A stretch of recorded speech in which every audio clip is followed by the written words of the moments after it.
UFC 315 this Saturday from Montreal, Quebec, Canada. 11 fights as of now on this card. In the main event for the Welterweight Championship, Belal, remember the name Muhammad, takes on Della Maddalena. In the co-main event for the Women's Flyweight Championship, Valentina Shevchenko defends her World Championship against Mena Fiorot. And also, Benoit Saint-Denis does not have an opponent right now. Originally supposed to be him and Joel Alvarez. Real quickly, I'll talk about that. I think this is the best thing for Benoit's career. I didn't really want to see him lose for the third consecutive time against Joel Alvarez after the losses to, of course, tough fighters in Dustin Poirier and in his last one to Renato Moicano. I think it's going to be Mateusz Rebecki against Benoit. I think Benoit is going to win that fight. Again, I will put something in the description or in the comment section down below, my pick for the Benoit Saint-Denis fight. If it is Rebecki, I do like Benoit. I think really every matchup kind of will favor him just because, again, whoever's going to be fighting Benoit is taking the fight on short notice. So I think Benoit should get his fight won this week, but we'll see. And folks, before we get into the video, make sure to hit that subscribe button down below for some more weekly MMA predictions here on the channel. We've got 3 predictions videos out here this week on the channel with, obviously, UFC 315, our PFL Mena predictions, and our PFL Europe predictions. So all 3 of those coming out here on the channel. PFL Mena tomorrow, PFL Europe on Tuesday. Okay, on to the first of our 11 fights today. And oh, also, Greedo plays the other channel, Greedo Plays. Go check it out. Go subscribe. MLB and NBA Best Bets Daily. Okay, got that out the way. Let's go on to our first of 11 fights tonight. And we're going to kick things off here in the bantamweight division. A lot of Canadians on this card, so I guess I'll keep track of the Canadian record. Let's just be honest, Canadian mixed martial arts, usually not the best. They got George St. Pierre, and they haven't been good since. Let's just be honest. But our first fight of the night, Brad Katona takes on Beksat Almakhan. I'm going with Almakhan here. One fight in the UFC, so it's really hard to gauge how good this guy is because his one fight was a loss to Umar Nurmagomedov. He takes Nurmagomedov the full 15. He drops Umar in that fight in the first round, and ultimately, that was really the only shot he landed clean in the entire fight.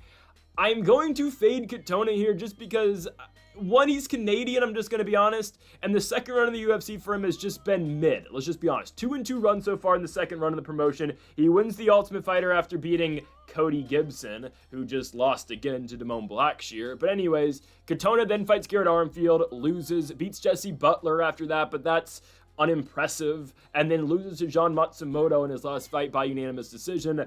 I think Almakhan should be prepared for the grappling of Katona, right? I mean, again, that's all that Katona should bring in this fight. On the feet, I think Beksat can beat him. I mean, this is a guy, again, who is from Kazakhstan. He's 27 years old, should be entering his prime at this point. Had won a lot of fights in octagon via knockout, and with his striking game, I would anticipate him to do the same exact thing to Katona here. I'm not saying he's going to get a finish, but I think if, again, this fight stays on the feet, I do think the Kazakhstani should be able to win. Katona, once the fight is on the feet, is kind of stuck. Let's just be honest.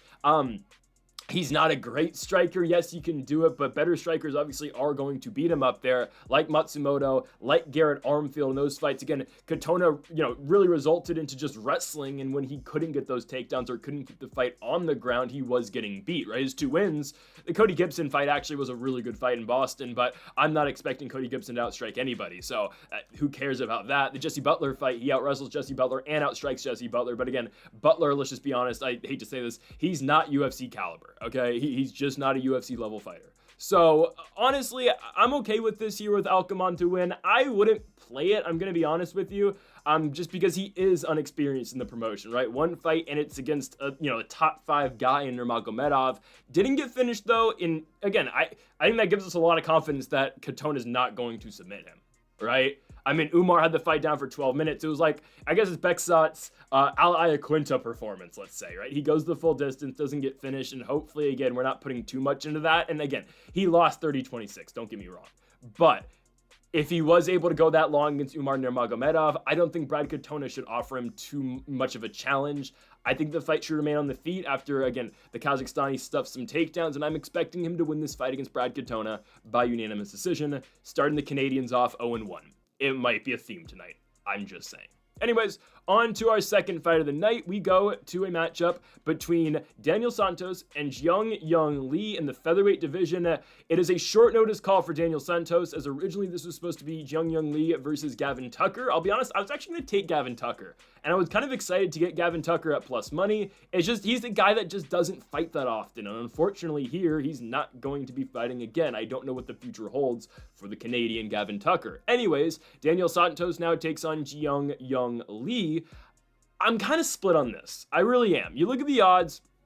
Daniel Santos, not sizable, but a moderate favorite, minus 180. Lee coming back at plus 155. Santos is a guy, right, from Brazil, 2-1 in the UFC. He's just had a lot of fights canceled, right? His last 3 fights haven't happened.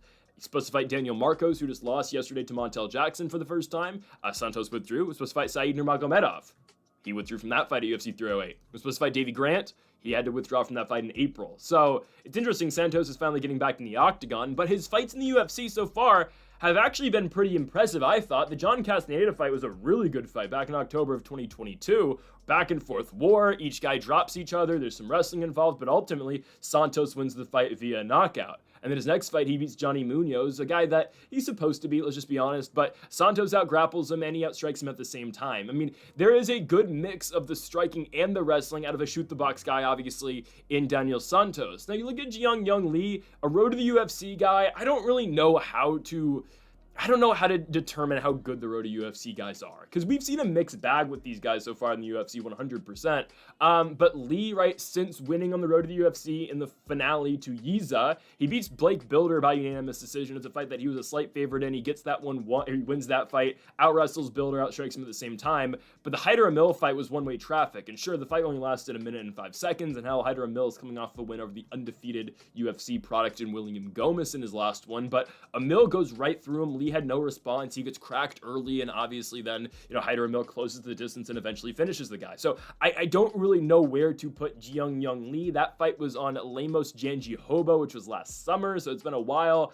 But Daniel Santos has good striking, and again, Hyder Emil's a guy who's going to crash forward. He's going to hunt the knockout, and I'm not saying, Daniel Santos is going to do the same exact thing, because he's not. They're just different stylistic fighters, but I feel like Daniel Santos should be able to crack Lee as well. I kind of think so.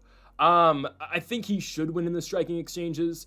On the ground, we saw Yiza take down Jiang Li quite a bit, and Daniel Santos has that in his bag too. My only concern here, and really this is the only thing I'm scared about, is going to be the short notice call for Santos. He's taken this fight on maybe 14 days notice, if that. That's the one thing I'm concerned about.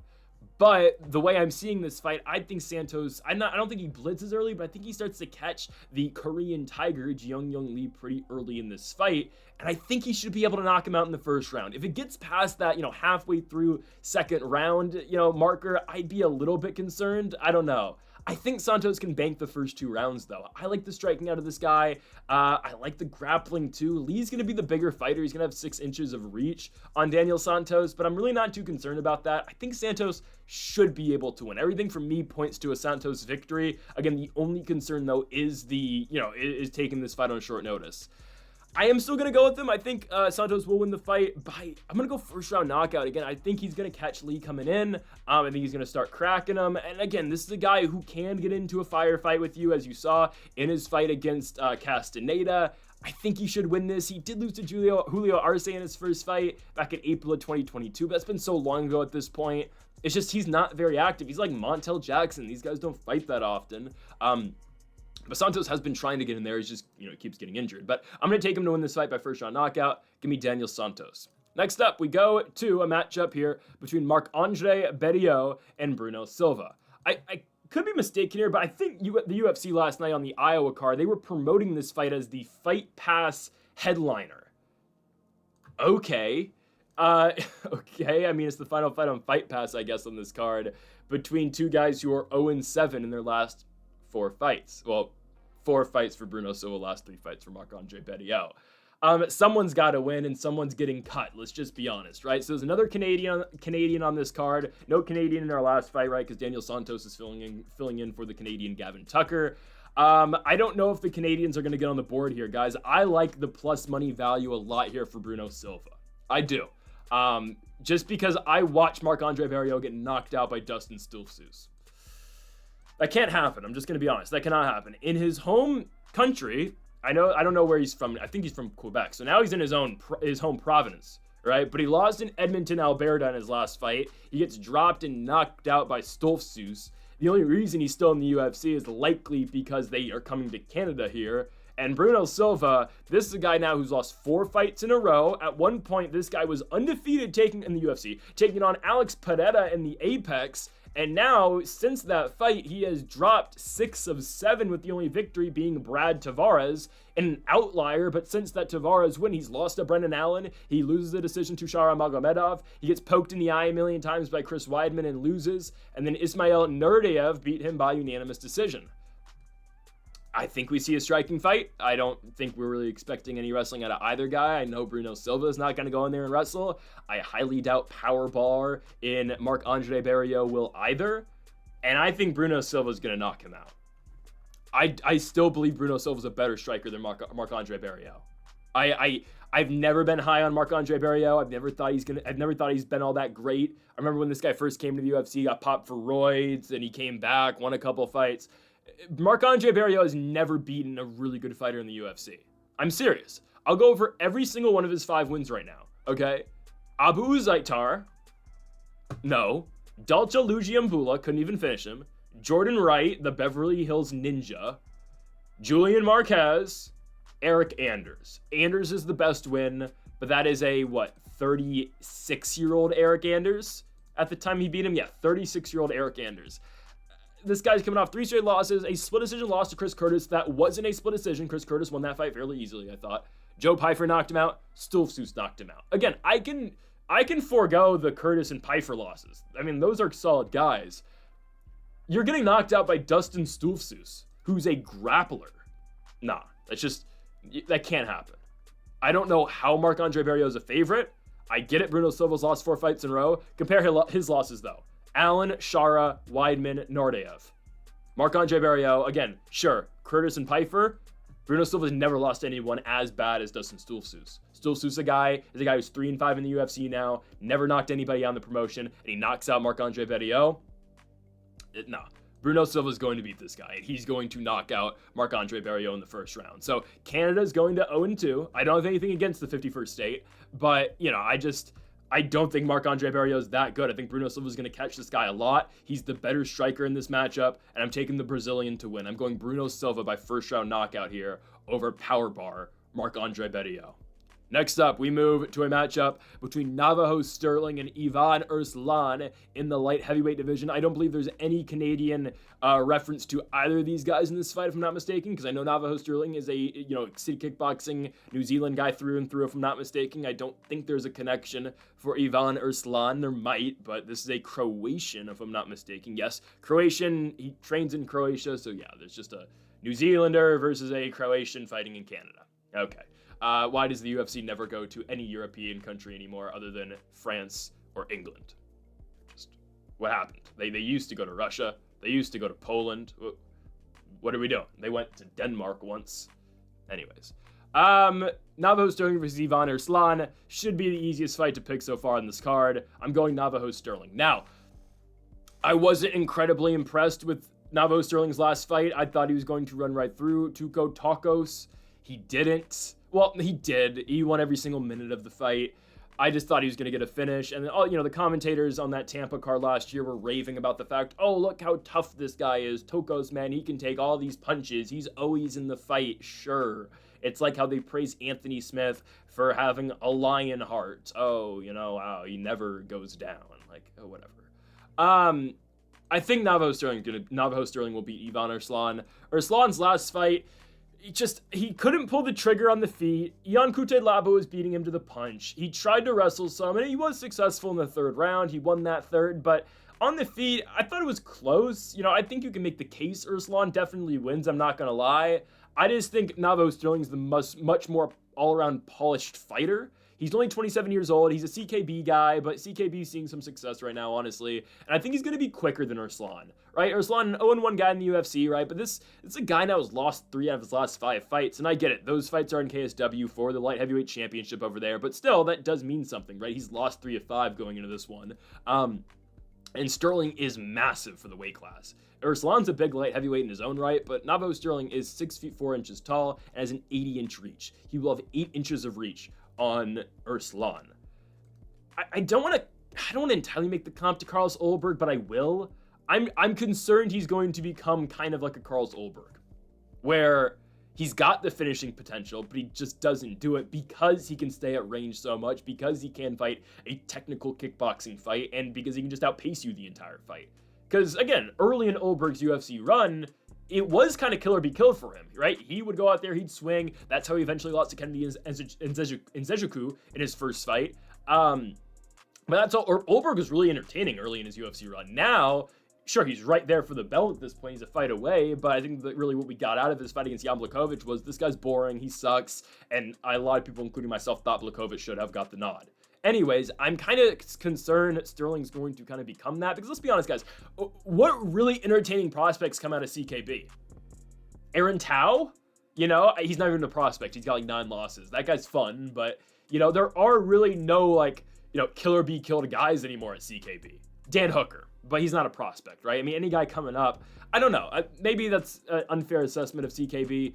But I think Navajo Stirling's going to win the fight. It's just a matter of if he can get a finish here. I'm going to go no. I think Navajo Stirling wins by decision. For as much as I want to see him get a finish here over Erslan, because I think he is a better striker. I think he's quicker. I think he will be able to use his reach to his advantage. But I think ultimately that reach is going to make it harder on Stirling to finish fights, because why chase the finish when you can just pick a guy apart with your jab, you can throw the cross as well, and you're going to win 30-27 in that regard, just like he did against Duco Tacos. Now, I think Erslan's better than Tacos 100%, but I think Stirling, again, if he just fights his fight, is going to definitely be expected to win, and he probably will.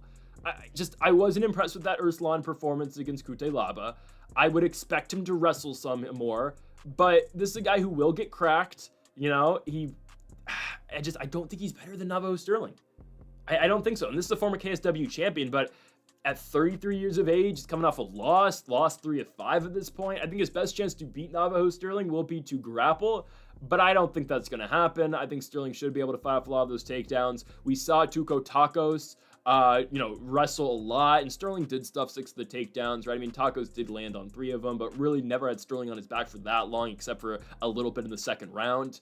I think Stirling will be prepared for the grappling match here, and I think he's going to be fine. So I'm going to take not Tuco Tacos. I'm going to take Navajo Stirling to beat Ivan Erslan. I'm going to take him by unanimous decision. I want to see it finished. I'd be very impressed. I just don't think it's going to happen. So give me Navajo Stirling by decision, and they're just going to keep, wheeling him around as a CKB guy. Oh, all this potential, and we'll see him in the top 15 in a couple months, because that's how bad light heavyweight is. It's horrible. You know what?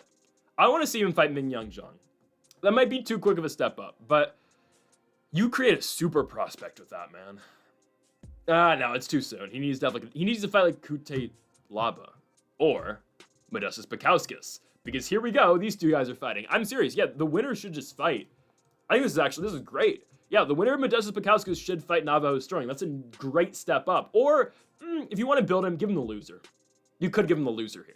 Anyways, we've got Modestus Bukauskas versus Ion Cutelaba. Still no Canadian reference for either of these guys, right? Neither of these guys train in Canada. Bukauskas is a Lithuanian from England. Cutelaba, I don't think he trains in Canada. He's still training at Extreme Couture, a Moldovan who trains in Las Vegas. So the Canadians are still 0-2. We'll get to them later. Mike Malott, maybe he'll bring them back. Anyways, Modestus Bukauskas, the Baltic Gladiator, takes on the Hulk Ion Cutelaba.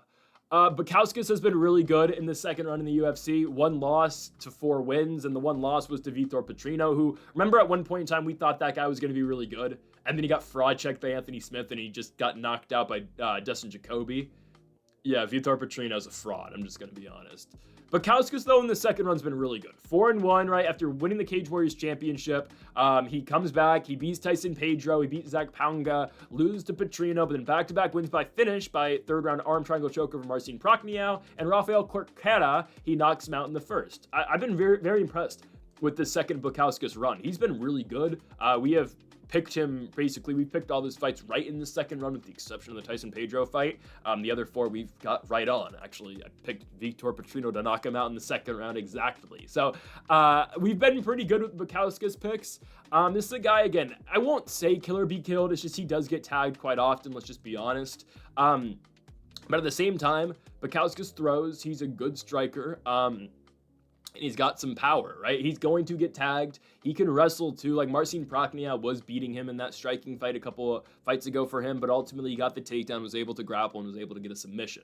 Ion Cutelaba is a guy who I guess, you know, just survived. I thought he was going to be cut from the UFC at that Ivan Erslan fight. I thought Erslan was going to beat him, and I thought, you know, Ion Cutelaba was going to be cut from the promotion. That didn't happen. He ends up winning against Erslan, then he fights Ibo Aslan in his last fight, beats him by first round submission, and now Ion Cutelaba, after beating 2 guys making their UFC debut, is now on a win streak. He's now 8-9-1 in the UFC. I don't think we can forget, though, Cutelaba is extremely beatable, right? There's a reason I thought he was going to be cut. He had a 5-fight stretch where he lost to Ryan Spann, lost to Johnny Walker, lost to Nzechukwu in a main event, beat Tanner Boser, and then lost to Felipe Lins. That Lins fight, I believe, I'm not mistaken, but I think I had Lins in that one, but that's kind of when I thought, okay, Cutelaba's probably on his way out the door, but he's not. Hey, where's Felipe Lins at, by the way? This guy's on a 4-fight winning streak. I get he's 39, but time's a ticking, dude. Like, are you ever going to fight again? You finally put together a win streak after being the former PFL champion. Like, what is going on? Anyways, Cutelaba's, he's all right. I think Bukauskas is better than him. I don't know how to put this, I'm going to be honest. I just think Bukauskas is a better fighter. I just think he is. I think Bukauskas is a better striker. I think he's a better grappler all around. Like, yeah, Cutelaba has the potential to wrestle. He's done that before. I think Bukauskas, when he goes to it, is slightly better. Personally, I just think Bukauskas beats him everywhere. Again, another one of these fights, I'm just surprised at the odds. I'm surprised we get Bukauskas at plus money. Ultimately, I think we see a striking fight, right? I really don't think we see this one hit the mat that much. And on the feet, yeah, I'm taking Bukauskas over Cutelaba. Cutelaba's been tagged too many times for my liking, and I get it. Bukauskas has in his own right as well. I think Bukauskas hits, yeah, I think he has the cleaner shots. I think he looks much better in a striking fight. And I'm going to take the underdog here. I think the value's too good to pass up on. And ultimately, again, I don't pick for value. I don't pick for money lines. I don't pick for spreads. I don't pick for odds. I pick for winners. And I do think Bukauskas is the better fighter here.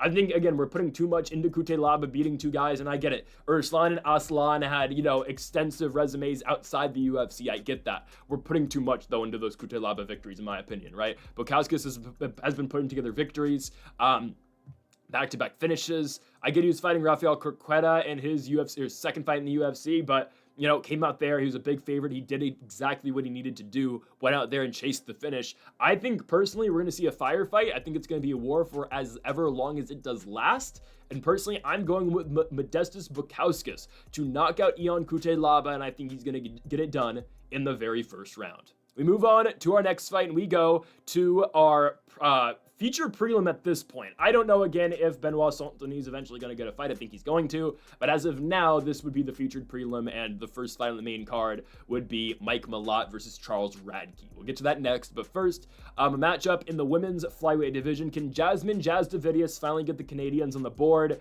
against Jessica Andrade? I like how the odds makers have kind of just decided Andrade is washed, because that's kind of what's going on here. Plus 230 is great odds for Jessica Andrade. It just is. But I do kind of worry, and it's like, all right, is this like a Figueiredo's thing? Like, Figueiredo, I thought he should have been like a plus 200 dog last week, and he closed at what, plus 380? You know, like, what does Vegas know that we don't? I get this one, though. It's all right, Jasudavicius has won 4 in a row. She's on a win streak. She's in her home country. Jasudavicius is 3 years older than Jessica Andrade. It's not like she's some prospect coming up. Like, this is Jasudavicius' push to the belt. Because this is her last shot. I mean, it's her only shot, but I don't know. She's ranked, I believe she's like, what, 13, 12, if I'm not mistaken? I just don't know why she's such a big favorite over Andrade here. I don't get it. Like, Jasudavicius, she's entertaining, I guess. It's just, she's ranked 9, actually, but Andrade is ranked 7. Jasudavicius hasn't beaten anybody. She beat Priscilla Cachoeira, Fatima Klein, Ariane Lipski, and Mayra Bueno Silva. She lost a year and a half ago to Tracy Cortez, who I guess is kind of at the top of the rankings. I don't know. Like, Andrade, a couple fights ago, she knocked out Mackenzie Dern. And then she beat Marina Rodriguez, who was retired from the sport. But a loss to Natalia Silva, for me, doesn't really dictate that you suck. It was a good fight in the Apex, one that we expected Natalia Silva to win. I've been speaking at length about how good I think Natalia Silva is. So I really don't think that's that bad of a loss. And again, I think this gets forgotten. Andrade, I think, she holds the record for most UFC fights as a women's fighter. This is going to be her 29th walk into the octagon. Maybe Angela Hill has more, but I think Andrade has more. She's only 33. And yeah, again, ring years, she's old, right? This is her 40th professional fight compared to Jasudavicius, who's 36, and this is going to be her 17th walk. I get that. But it's not like Andrade is just past her prime physically, right?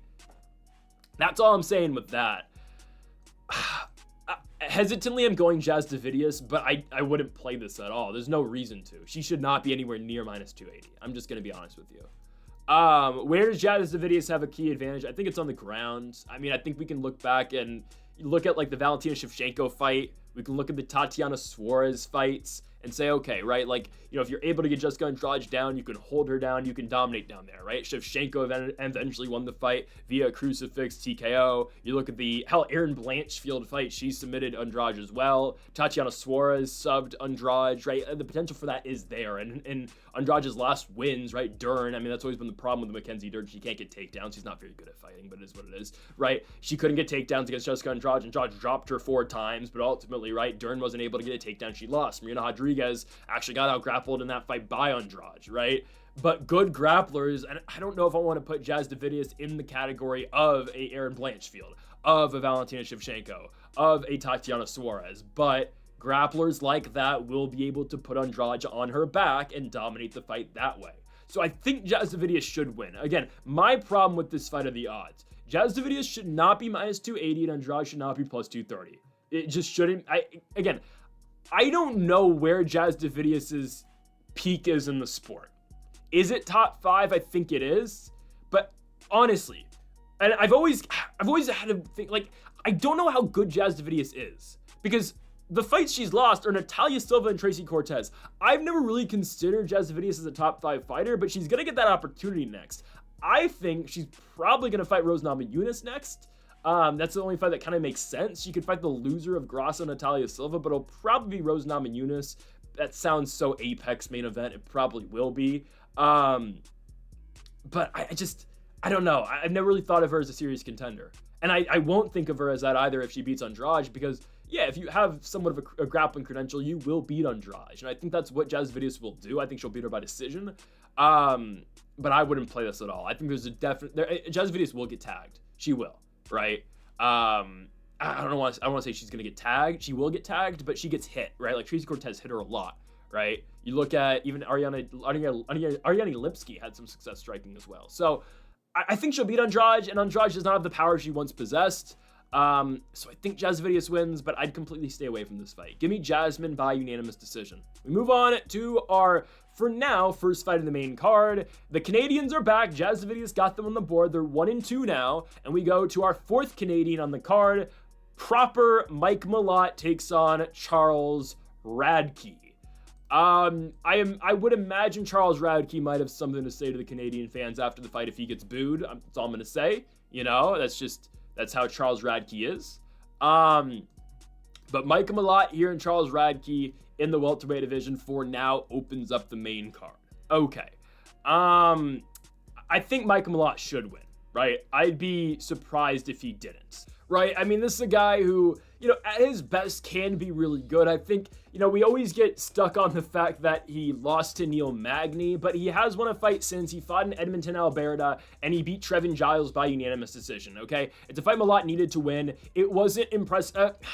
That's harsh, but it wasn't impressive. It was boring. It was a striking fight, and Mike Malott just kind of dinked and dimed his way to victory. It wasn't great, right? Mike Malott had all this hype around him. He was looked at as potentially the best Canadian prospect. I think Anik might have said at one point, this is Canada's best chances at a world champion coming up.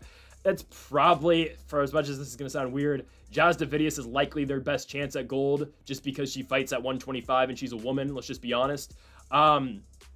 But Mike Malott, again, this is not a guy who's going to be in the top 10. I don't think so. But he gets a favorable matchup here. Like, I think he should beat Charles Radtke, right? Radtke's a guy who is 2-1, 3-1 in the UFC. Wins over Blood Diamond, Gilbert Urbina, and Matthew Summelsberger. None of those guys fight in the UFC anymore. And then a loss to Carlos Pratas. Okay, I mean, we understand that loss, but I think he's just going to be outmatched on the ground here. We haven't seen Radtke have to grapple yet, and Mike Malott will take him down there. I hope.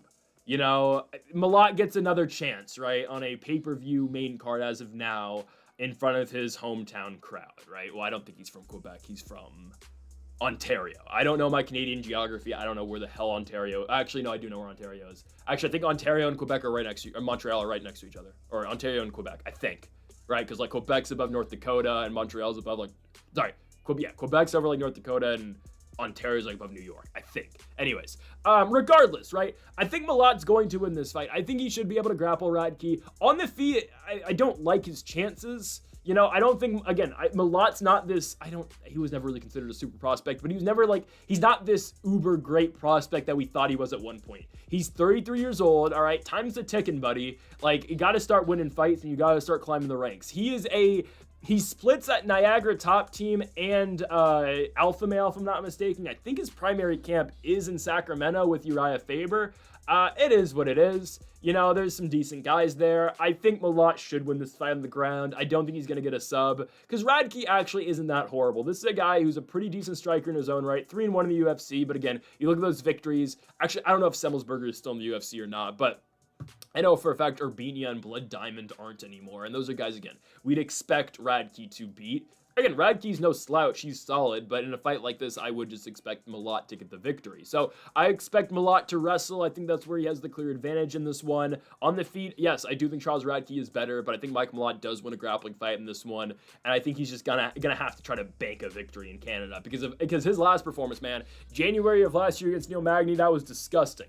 You're a minus 500 favorite. If you beat Neil Magny, you're in the top 15. Again, that's a huge opportunity for you. Pay-per-view main card, and you're winning. You win the first 14 minutes, and you choke the last minute because you tire out.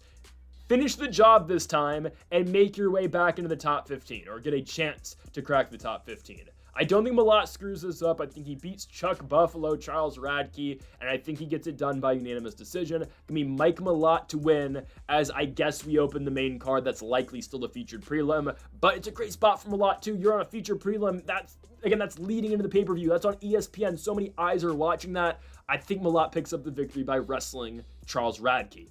We go on now to our big fight, I guess, in the flyweight division. Alexa Grasso, the former champion, takes on Natalia Silva. A very interesting one, because the winner of this fight is likely fighting for a belt next, especially if it's Natalia Silva. Alexa Grasso might need to win another one. But Grasso, right, she's 1-1-1 with the current champion Valentina Shevchenko. I guess you could make a fourth fight if Manon Fiorot is the champion at the end of the night. That is an easy fight you can make as well. But guys, I have been saying for the longest time, Natalia Silva is on a collision course to eventually becoming the world champion, right? I have always thought that she is the best out of all these prospects at 125 pounds, right? And there's a lot of young fighters at 125 who have never fought for a world championship, right? Hell, we can include Fiorot for now. We can look at Erin Blanchfield, Macy Barber, Natalia Silva. I kind of guess we can include Jasudavicius, and Karini Silva is the other one as well, right? Jasudavicius not as young as the other ones, and hell, Fiorot isn't either, but right, this is the new wave of women's 125 compared to the old wave, which was like Lauren Murphy, who's coming back and fighting again, I guess. I think that's, I don't know, in a couple of weeks or in a month she's fighting in Nashville, right? Jessica Ai, like all these boring fighters, you know, Joanne Wood, she wasn't boring, but still, like all these old wave former title challengers that Valentina would just beat up on, right? Those days are done. We have now real contenders at 125, and I also think it's because Shevchenko is just not as good as she used to be, obviously losing to Grasso and having the draw, but anyways, she's the champion again. We'll get to her fight in a little bit. Natalia Silva, Alexa Grasso. Yeah, I'm taking Natalia Silva. This should come to the surprise of absolutely nobody if you've watched the channel before. I believe I've taken Natalia Silva in every fight that she's been in the UFC since her debut. I think I actually took Jasudavicius to beat her, which was my fault at the time. But since then, yeah, I've taken Natalia Silva in every fight that she's been in, right? I thought the steps up in competition to a Viviane El Rougeau, to a Jessica Andrade were more than appropriate, right? Those are fights that, I think I've always thought she's that good, and I thought she was going to win those fights. This is a fighter who just turned 28 years old. She's just entering her prime. Yeah, Natalia Silva is going to be champion for a very long time. She's a little undersized at 125. She's 5'4". I kind of think she's 5'3", but it is what it is. Obviously that was not a factor in fighting Jessica Andrade, who's 5 feet tall on a good day. So that might be a little bit of a concern against a fighter like Shevchenko or Fiorot, fighters who are, 5'7", 5'8". Again, I think Fiorot's like 5'8". Maybe just she looked huge against Blanchfield. I don't know. But anyways, Natalia Silva, I think, is going to outstrike Alexa Grasso. So you look at Alexa Grasso's last fight against Valentina, right? Grasso could get literally nothing going. I thought that was going to be the end of the Valentina-Shevchenko era as we know it, okay? I'm just going to be honest. I was ready to, say goodbye to Valentina. Okay, maybe go back up to 35, where actually she could probably win the belt. But I was like, you know what, we're done with Shevchenko. We've seen this too many times. Cool. Like, Hall of Famer, second greatest women's fighter ever, maybe third, depends where you put Cyborg. But, she's definitely second. But I was ready to just be like, all right, we're done with Shevchenko. Well, she out-grapples Alexa Grasso and makes the fight as boring as possible. It's Grasso's fault at the same time, too, but it's just, that was so horrible, and it does not get me excited to watch Shevchenko Fiorot this week as well. But anyways, right, Grasso, the thing about Alexa Grasso is we haven't seen her fight anybody but Valentina Shevchenko since October of 2022. That is 3 years ago at this point. She's fought Shevchenko 3 straight times in the span of, 2.5 years. That, talk about holding up a division, right? And it wasn't like it was all that eventful, trilogy. It was just, it happened. I didn't need to see Valentina and Grasso fight a third time. I get the second fight was a draw, but personally I was like, all right, let's just move on. Like, let's let Valentina fight someone else. If she wins, then she can get a title shot. But it is what it is. Shevchenko's the champ once more. She beats Grasso on Mexican Independence Day at Noche.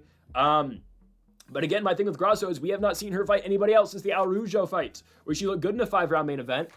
I just think Natalia Silva's better. I don't think this is really on Grasso. I personally think Natalia Silva will beat everyone in this weight class. We know Grasso's not going to wrestle her, I don't think. And that's where I'd be a little bit concerned with Silva, but Silva hasn't been taken down really at all in the UFC. She's got a 91% takedown defense rate in the promotion. And on the feet, I feel more than confident that she beats every fighter in this weight class on the feet. I just think Natalia Silva's that good. I think her striking's that good. I think her kicks are really effective as well. I just think she's so much better than everybody else. I think that one test for her on the feet would be Manon Fiorot. We'll see. Again, we're going to match make, a championship fight after we talk about Shevchenko Fiorot, but I think Natalia Silva is by far the next title challenger. Again, I really like what we get out of the striking. She's an aggressive striker. She throws a lot. She's, again, a high volume type fighter, and I just think it's going to be too much for Grasso to handle. I think, again, we just see a striking fight the entire time, and basically, again, you can make your prediction based off of who you think the better striker is. Because that's all this fight is going to be. I know Grasso possesses a ground game. I understand that. Yeah, she submitted Shevchenko for the belt initially and whatnot, right? She has wrestled in the past. I understand. I don't expect her to take down Natalia Silva. Natalia Silva actually has some pretty good jiu-jitsu as well. We just don't always see it, obviously, because she's never on her back. But I really don't think Grasso is going to be able to take Silva down. And I think Silva's going to out-kickbox Alexa Grasso for 15 minutes. I think this is the fight where we see, okay, this is really the next title challenger. I'm not going to say it's a passing of the torch because Grasso's only 31 years old. But I think this is the fight where we see, okay, this is the next title challenger. God, what can I compare this to? This is going to be a random shout. This is going to be like Shevchenko Holm. After Holly Holm lost to Miesha Tate for the belt, she fought, I think, in a fight in a main event in Chicago, if I'm not mistaken, on Fox. It was one of the UFC Fox cards. And she was a pretty sizable favorite against Shevchenko. I know Grasso wasn't a favorite here, but she was expected to win, Holm was, and get her shot next to the belt. I'm not saying people are expecting Grasso to win here, but if she wins, yeah, she's going to get another shot at the title. Natalia Silva is going to halt that, and this is going to be the fight where it's going to be, all right, like, now you know how good Natalia Silva is. Everyone's going to know Natalia Silva is winning the fight. She's the best fighter at women's flyweight. She's winning this fight by unanimous decision. Get her ready for a championship fight in like November at Madison Square Garden. Sign me up. Or October. I don't care. She will be the champion by the end of the year as long as she gets the opportunity, and we don't need to see a rematch between Shevchenko and Fiorot for any reason. Let's go on to our feature bout of the night. We move now to the bantamweight division. God, we have fallen so far with Jose Aldo. He's fighting Ariel Helwani. Oh my God. Now, that's no disrespect to Ayman Zahabi at all, but it's just like, we had to watch that Mario Bautista fight where Aldo won. Let's just be honest. Jose Aldo beat Mario Bautista, but it is what it is. Mario Bautista's boring. He sucks. Again, we value control time so much now. Again, I have nothing against control time when literally nothing else happens in the round, but just control time against strikes does not win you a round. If you do damage with your control time, 100%. If you fish for submissions, I guess I'm not the biggest on, submission attempts warrant winning a round unless you're saved by the bell. But obviously, again, at the very least, right, submission attempts, and that does count for control time or whatnot. But I don't get why we score, and I've been on this for a while. Why do we score, and why do we favor guys who just hold dudes against the fence, hold them on the ground, and, you just win the fight via control time? That's horrible. Damage-based scoring system is what we should be at. I think technically in the rulebook of MMA or the unified MMA rules, it is damage-based scoring, but not everyone follows that. Anyways, Aldo should have beat Mario Bautista. We're going to forget that fight happened. I was ready for Mario Bautista and Marlon Vera. I think that was supposed to be on this card as well. That was supposed to be next month. It is next month, but it's supposed to be on this card. I might give this away right now. Mario Bautista's beating the hell out of Marlon Vera. Now, actually, he's not going to beat his ass, but he's going to win a decision. I feel more than confident in that. People want to say, Cheeto's going to knock his lights out. It's not happening. Mario Bautista will win that fight. Anyways, Jose Aldo, Ayman Zahabi. I respect what Zahabi's done. This is a guy who I never considered a top 10 guy. He was just always, no disrespect, he's always been the Ariel Helwani lookalike who's in the UFC, who I think is most known personally for me by getting spinning back elbowed and knocked out by Ricardo Ramos. But since that fight and after losing to Vince Morales, he has won 5 fights in a row. He knocked out Draco Rodriguez. He beats Ricky Tercios. He beats Oreki Lang. He beats Javid Bashrat, which was a crazy win, a huge upset. And then beats Pedro Munoz by unanimous decision. That's great. You haven't fought Jose Aldo yet, though. He's not beating the King of Rio. I feel very confident in that. He's not going to beat Jose Aldo Jr. Jose Aldo will out-kickbox this guy for 15 minutes. Ayman Zahabi has not felt a leg kick like Jose Aldo throws. He's not dealt with a striker of the caliber of Jose Aldo Jr. And ultimately, Ayman Zahabi doesn't wrestle.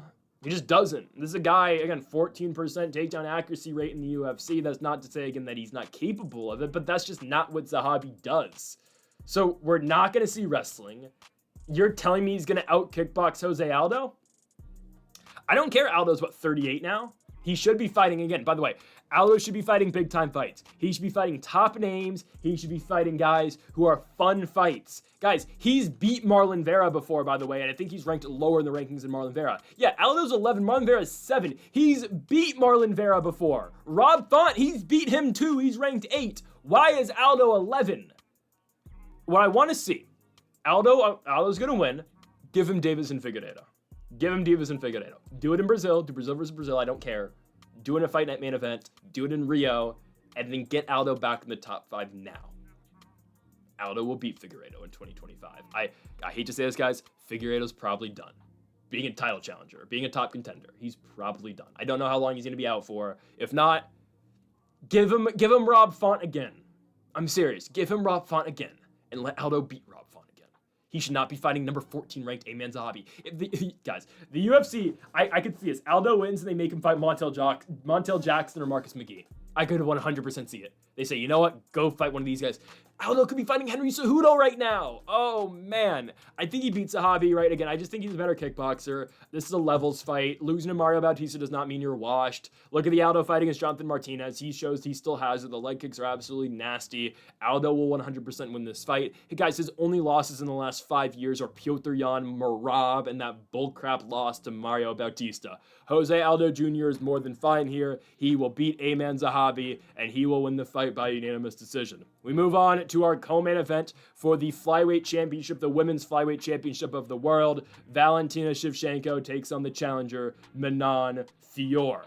Can someone finally stop Fiorot, and will it be Shevchenko? Well, the thing with Manon Fiorot is she's not this unstoppable knockout artist that I think she was billed as coming into the UFC, right? And I think partially, I think a lot of people just bought into the hype with her. And don't get me wrong, she's fighting for a belt here. She's more than talented. But you look at her first 2 fights in the UFC, she looks like a stone cold killer. She knocks out Victoria Leonardo with a head kick. And then at the time, we didn't know how good Tabatha Ricci was going to be, but she finishes Tabatha Ricci up a weight class in the first round. Ricci, by the way, is the one going up the weight class. Anyways, though, since then, she's just outstruck fighters. She's looked good in these fights. She hasn't really dominated any of them. No, she has. She's dominated, but she hasn't, she hasn't gotten anybody out of there, right? You look at her wins. Mayra Bueno Silva, it was a dominant striking performance. She wins by decision. Jennifer Maia outstrikes her, wins by decision. Kaylin Kuchagian, again, not the most entertaining fight, but goes in there and outstrikes Kuchagian. You look at the Rose Namajunas fight, more of the same. Not the most entertaining, but she wins. Erin Blanchfield ate a million shots, kept crashing in, and Fiorot just kept counter-punching. She's not the most entertaining, but she let Blanchfield go to her, and every time Blanchfield crashed, okay, she's getting cracked by Fiorot. That's fine.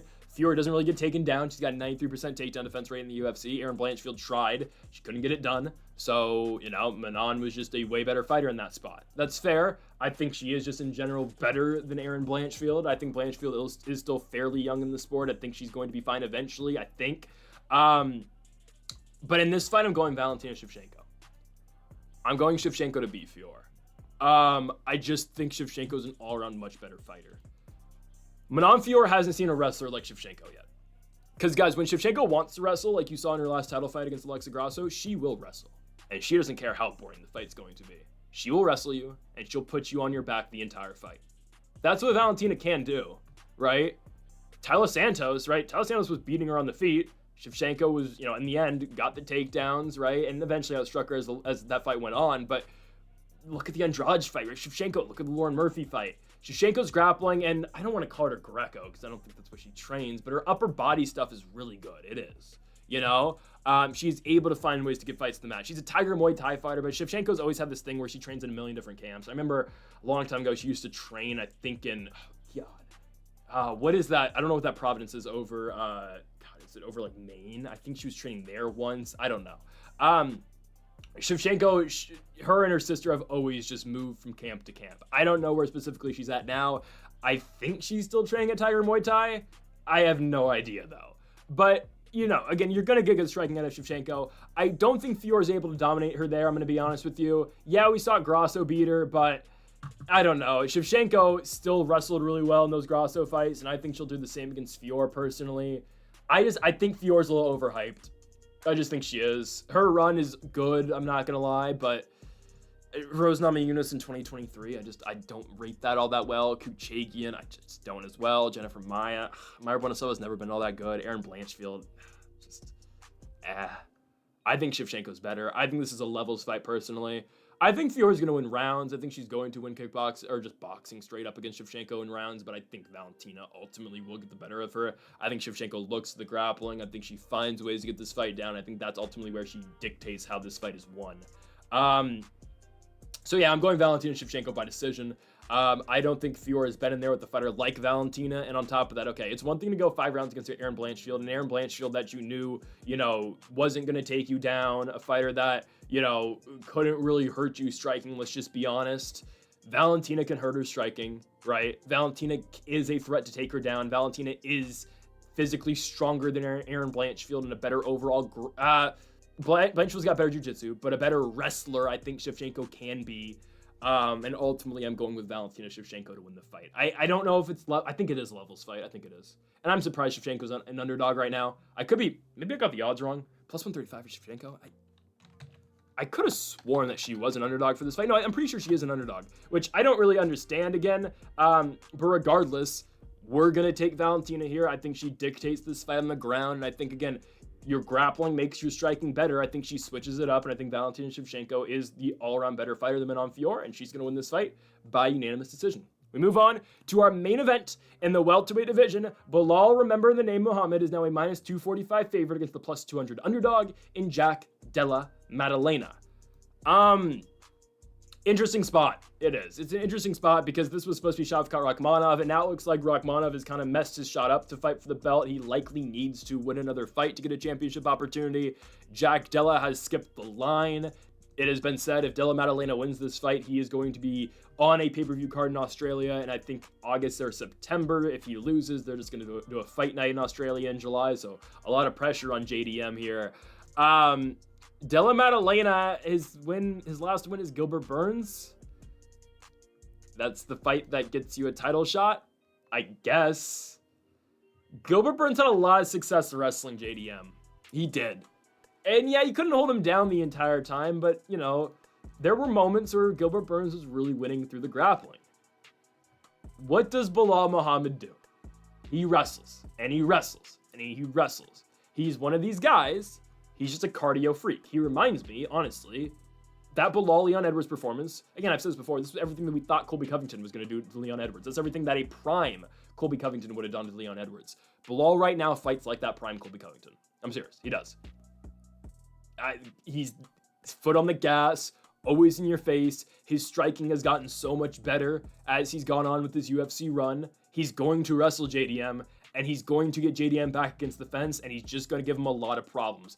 The only thing and the only hope for JDM in this fight is if he can go out there and catch Belal on the way in with the takedown. If JDM can strike off the back foot, which again, there are fights where JDM is just backing up and he does start to catch his opponents. I completely understand that, but unless he can do that to Belal, he's not going to win this fight. Guys, that Belal Muhammad performance off against Leon Edwards was one of the most impressive title performances I've seen in a while. Say what you want about the fight. Oh, it wasn't entertaining. It was a lot of Belal just wrestling, and it was the volume striking, and he's really not hurting Leon that much. And oh, Edwards kind of had a shot at the last, 30 seconds of the fight. Say what you want about that. Leon was, it was 5 a.m. Leon wasn't really in the fight. Say what you want. Belal was really impressive, guys. I will always look back at that he's in the clinch. Belal's inside in the clinch. He drops to a high crotch, picks up Leon, and slams him on his head. I appreciate really good wrestling takedowns in the UFC. The two recently that come to mind for me is that Belal high crotch, Randy Couture-esque, and when Islam Makhachev ankle picked and threw or spun Dustin Poirier down to eventually win the fight in Newark, New Jersey.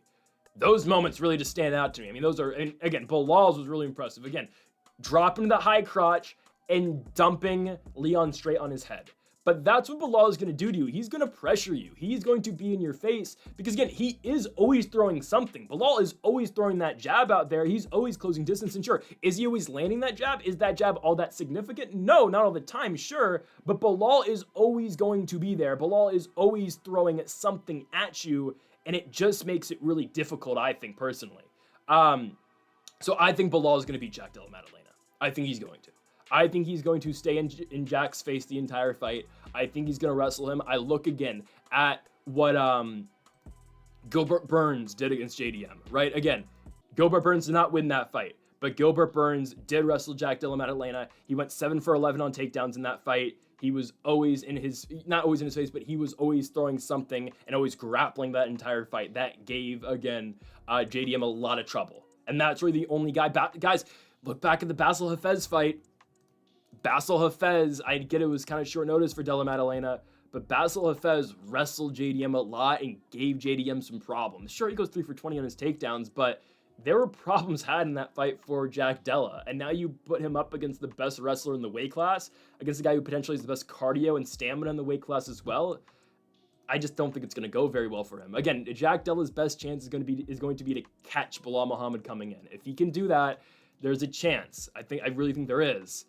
But I've seen Belal fight power punchers before, and Belal's been fine. His chin has held up fairly well recently. Again, Leon wasn't throwing it, wasn't pulling the trigger.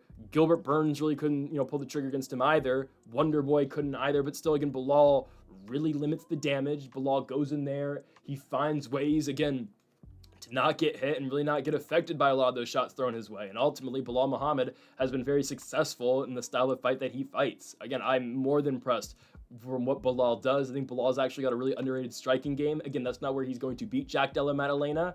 But I do think Belal Muhammad wins this one fairly easily, in my opinion. Maybe Jack Della wins like the 5th. Maybe when Belal knows he's up 4-0 and he just doesn't want to take too many chances, because I could easily see, Belal getting on a spike in the 5th round. He knows he's up 4 rounds to nothing, and Jack Della, again, just kind of trying to chase the knockout, and Belal's just like, all right, well, as long as I don't get knocked out here, I'm keeping my belt.